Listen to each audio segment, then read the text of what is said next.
for this one. Okay, so again, good evening sa lahat in our Craft Science 2 horticultural craft production.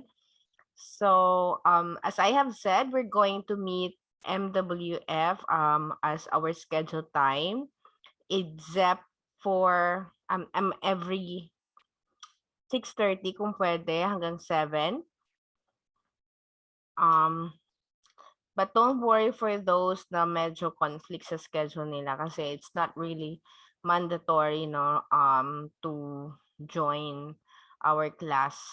But hopefully if you could join kasi lahat ng maging activities natin in face to face will all be outdoor, no? So you don't need to really go to the campus. I know na meron mga unvaccinated, but still we still give provision, no, and tawag doon considerations doon sa mga malalayo, like nasa talikod area. So instead of doing your outdoor activities, I mean gardening, whatever, doing it in the campus, so you can have it in your own backyard naman, no? So I'll be showing you. By the way, this is recorded again. Let me just have a screenshot.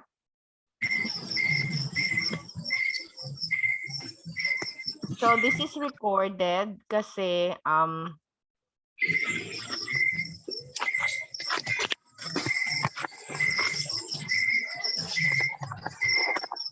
be showing you because 8:31.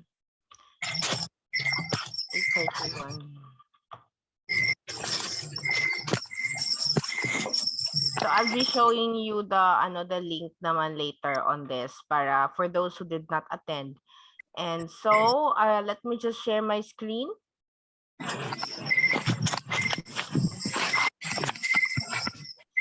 So last time we actually have sandali lang ha. Kasi medyo saba kay si saba tari.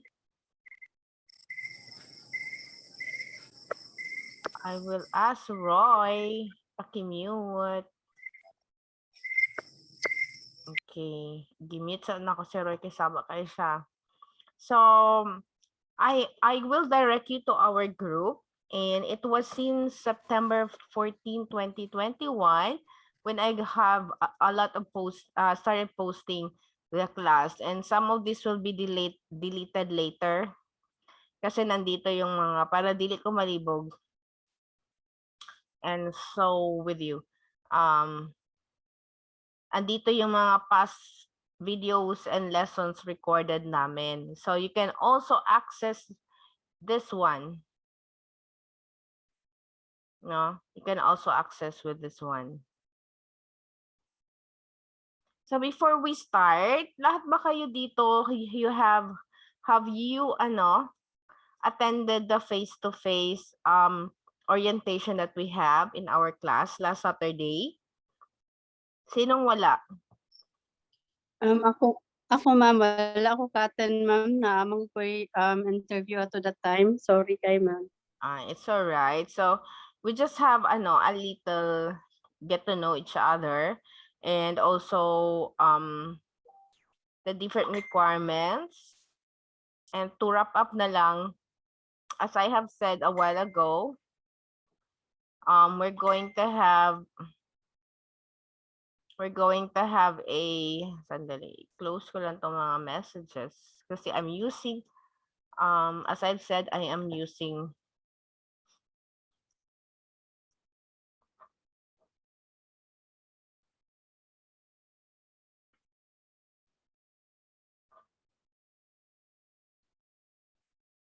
okay, so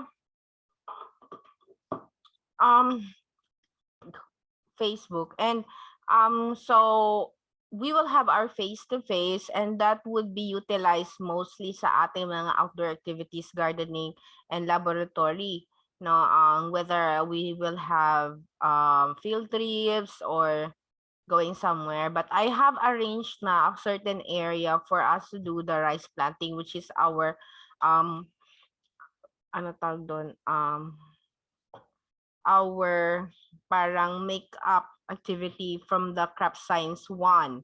So, and therefore, kung pwede, you can meet me every face-to-face na tayo, but still, as I have said, you can do it naman by your own, no? But if you have the area, or the worst scenario, if pwede rin, like wala ka talagang access for everything, so you can just, comment, make a report based on the videos you have seen in the internet.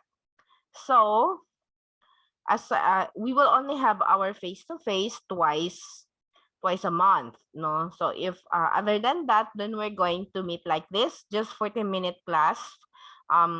So you can work on your module kasi meron tayong mga activities bawat module. So for example, this is our module.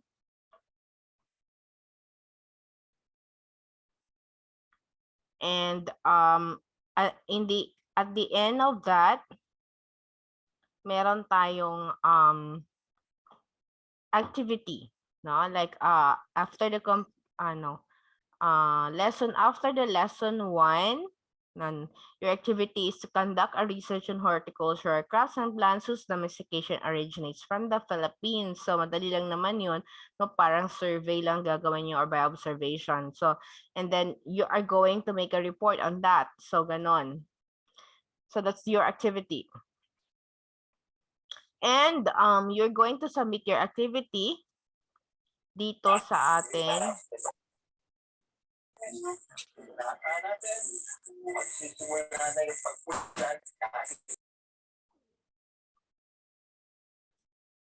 and then you're going to submit that activity in here. Wala ko tingog.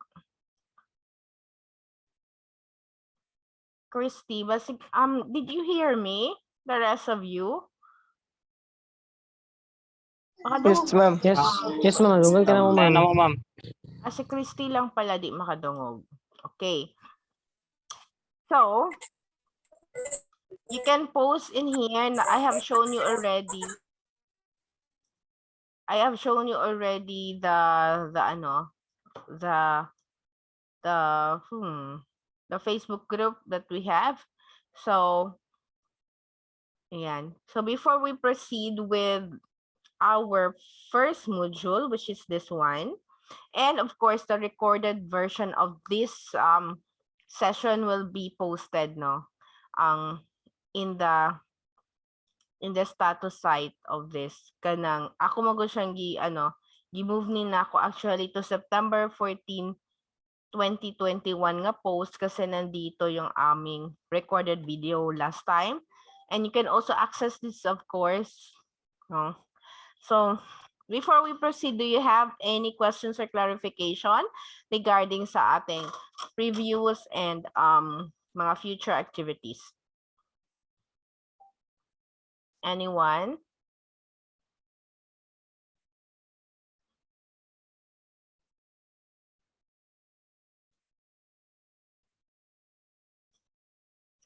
Do you have any questions, clarification?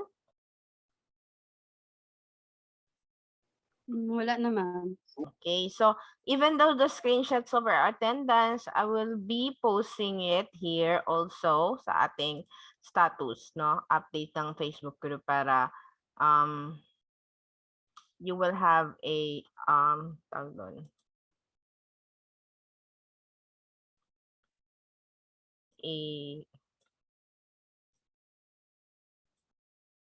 our attendance, no, update.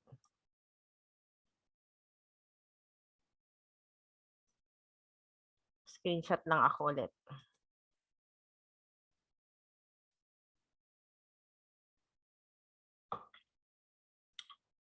So 8:31, 22, 30. Okay, so before we start with the proper Noah. So before we proceed with the proper na ano, let us try to watch this video. Have you watched this one before?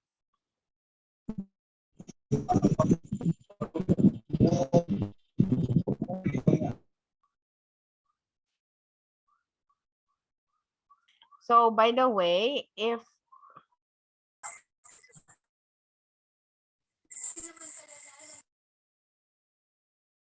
so sorry kasi naputol ko no sa unstable na ko na internet, and then it says here that I'm running out of time, so we have 10 minutes. I don't know why. Di mo nag-start na ng 6:30. So I don't know why, but 10 minutes is enough pa for our video presentation. But in case, just in case, no, we're going to meet naman again next meeting on Friday, no? So ana lang jud ang live, nagdali lang, no? So anyway, share ko ulit. Stop recording. It's recording naman. So share ko ulit.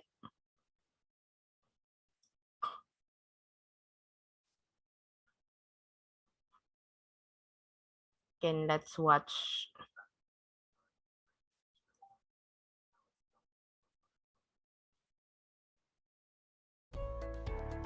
Over centuries, the growth of agriculture contributed to the rise of civilizations.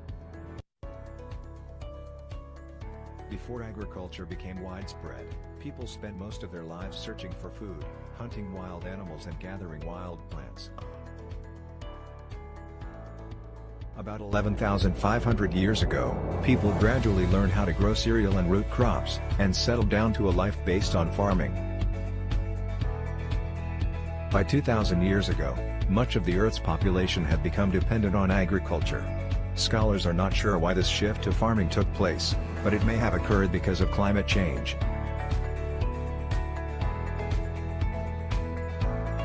When people began growing crops, they also began herding and breeding wild animals.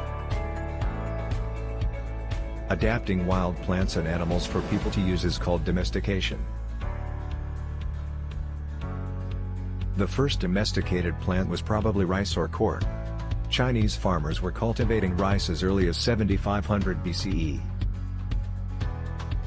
The first domesticated animals were dogs, which were used for hunting.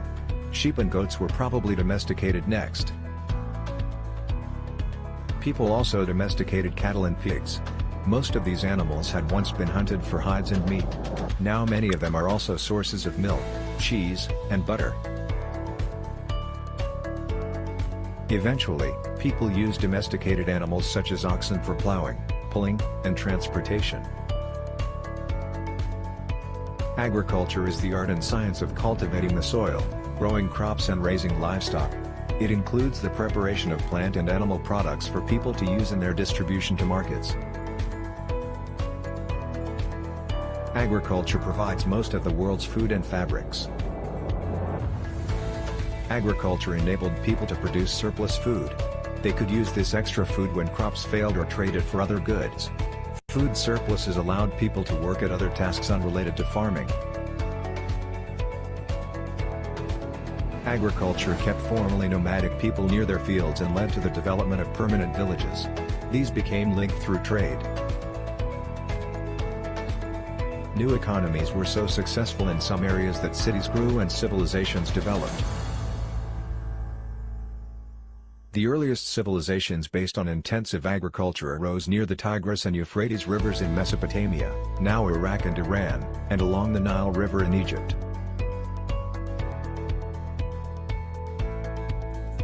For thousands of years, agricultural development was very slow. One of the earliest agricultural tools was fire. Native Americans used fire to control the growth of berry-producing plants, which they knew grew quickly after a wildfire. Farmers cultivated small plots of land by hand, using axes to clear away trees and digging sticks to break up and till the soil. Over time, improved farming tools of bone, stone, bronze, and iron were developed. New methods of storage evolved. People began stockpiling foods in jars and clay-lined pits for use in times of scarcity. They also began making clay pots and other vessels for carrying and cooking food. Around 5500 BCE, farmers in Mesopotamia developed simple irrigation systems. By channeling water from streams onto their fields, farmers were able to settle in areas once thought to be unsuited to agriculture. In Mesopotamia, and later in Egypt and China, people organized themselves and worked together to build and maintain better irrigation systems. Early farmers also developed improved varieties of plants. For example, around 6000 BCE, a new variety of wheat arose in South Asia and Egypt. It was stronger than previous cereal grains, its hulls were easier to remove and it could be made into bread. As the Romans expanded their empire, they adapted the best agricultural methods of the people they conquered. They wrote manuals about the farming techniques they observed in Africa and Asia and adapted them to land in Europe. The Chinese also adapted farming tools and methods from nearby empires. A variety of rice from Vietnam ripened quickly and allowed farmers to harvest several crops during a single growing season. This rice quickly became popular throughout China. Many medieval European farmers used an open field system of planting. One field would be planted in spring, another in autumn, and one would be left unplanted, or fallow. This system preserved nutrients in the soil, increasing crop production. The leaders of the Islamic Golden Age, which reached its height around 1000 BCE, in North Africa and the Middle East made agriculture into a science. From Asia, they carried home coffee, tea, and indigo, a plant used to make blue dye.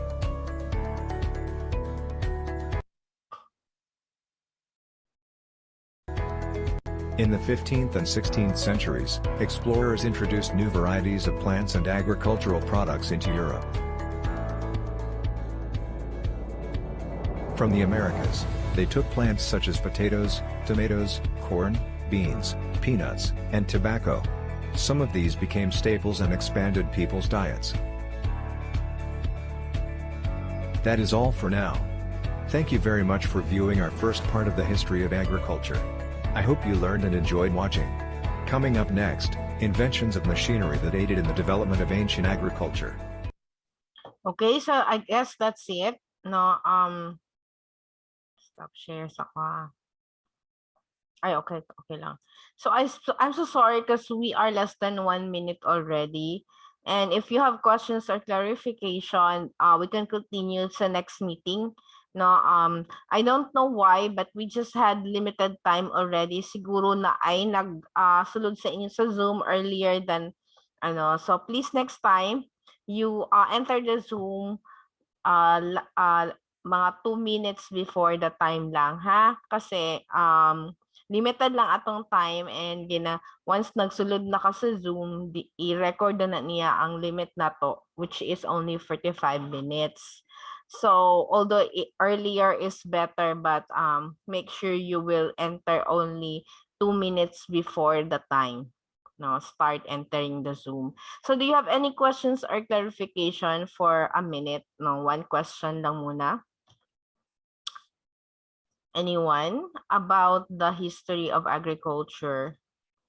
So anytime pag maputol tayo, by the way, it means we're done.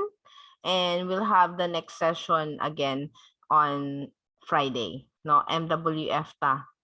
Kasi this Saturday, yes, Sir Roy.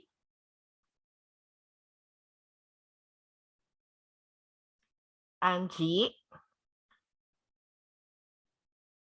So next Saturday patamag, ano ha, mag face to face. So I guess mapuputol na tayo. So see you again by next meeting.